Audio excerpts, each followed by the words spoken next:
Sebulan melakukan penyelundupan manusia ke Australia, 3 warga asing ini dibekuk petugas kantor imigrasi kelas 1 khusus non-TPI Jakarta Barat di sebuah tempat penginapan. 2 orang WNA asal Tiongkok berinisial SS dan XS, dan seorang warga asal Thailand, PK, tak berkutik saat ditangkap. Penangkapan ketiga WNA ini berdasarkan informasi masyarakat terkait adanya penggunaan dokumen warga negara Indonesia seperti KTP, kartu keluarga, diduga palsu yang digunakan oleh para pelaku. Untuk pemeriksaan lebih lanjut, ketiga WNA tersebut pun langsung diamankan petugas dari lokasi. Dari hasil pemeriksaan mendalam petugas tersebut, ternyata ketiga WNA ini merupakan sindikat internasional penyelundupan manusia (TPPM) ke negara Australia secara ilegal melalui jalur tikus di perbatasan. Para pelaku mematok harga kepada setiap korbannya yang merupakan warga negara asing asal Tiongkok sebesar 130 juta rupiah. Uang tersebut digunakan para pelaku untuk membuat KTP dan kartu keluarga warga negara Indonesia yang diduga palsu melalui LS yang merupakan WNI dengan bayaran 90 juta rupiah serta biaya perjalanan menuju Australia. Selain mencari suaka agar para korbannya yang berjumlah 5 orang WNA terbujuk untuk pergi ke Australia, modus para pelaku yakni mengiming-imingi para korban bisa mendapatkan kehidupan yang lebih layak. Petugas melakukan pengawasan keimigrasian di tempat penginapan di kawasan Jakarta Barat dan didapatkan 3 orang asing berinisial SS warga negara Tiongkok berusia 37 tahun berjenis kelamin laki-laki.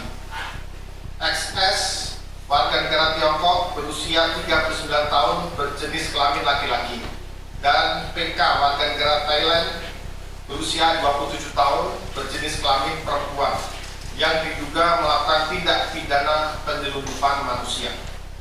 Petugas mengamankan barang bukti berupa 1 buah paspor kebangsaan Tiongkok milik SS, 1 buah KTP elektronik warga negara Indonesia milik SS dengan identitas palsu atas nama Gunawan Santoso, serta 2 unit telepon genggam milik SS yang di dalamnya terdapat riwayat percakapan elektronik terkait dugaan pemalsuan KTP elektronik, 1 buah paspor kebangsaan Tiongkok milik XS, serta 1 buah paspor kebangsaan Thailand milik PK, serta 1 unit telepon genggam milik PK.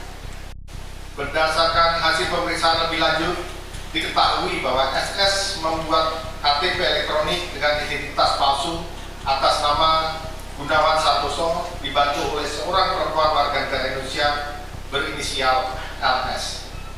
Menurut pengakuan SS, dirinya membayar uang sejumlah 90 juta kepada LS untuk proses pengurusan dokumen kependudukan berupa KTP elektronik, kartu keluarga, dan akta kelahiran. XS mengakui bahwa telah mengirim 5 warga negara asing ke Australia melalui jalur ilegal.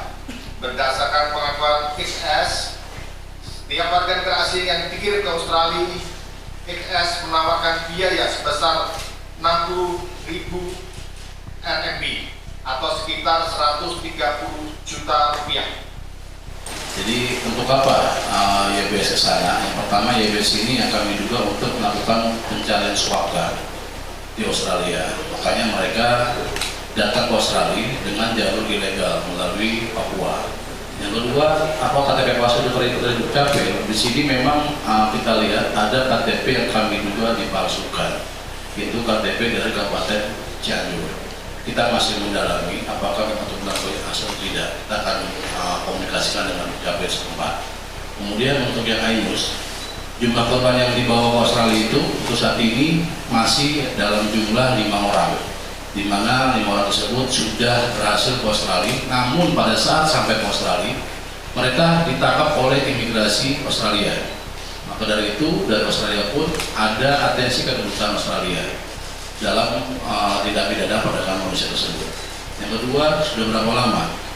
Kasus ini sudah berjalan kurang lebih 1 bulan dilakukan oleh pelaku tersebut, di mana mereka memberikan janji-janji kepada warga negara Cina untuk bisa diberangkatkan melalui jalur-jalur tikus, di mana mereka menjanjikan sesuatu hal yang sekiranya menguntungkan buat YBS dan juga para korban tersebut.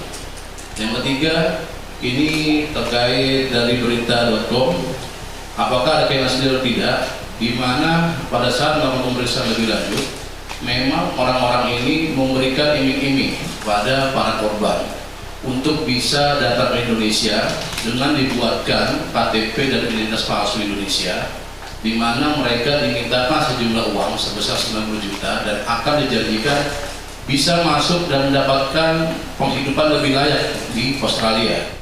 Kini ketiga WNA asal Tiongkok dan Thailand tersebut akan dideportasi ke negara asalnya sesuai Undang-Undang Nomor 6 Tahun 2011 tentang Keimigrasian. Tim kontributor Sinpo TV melaporkan.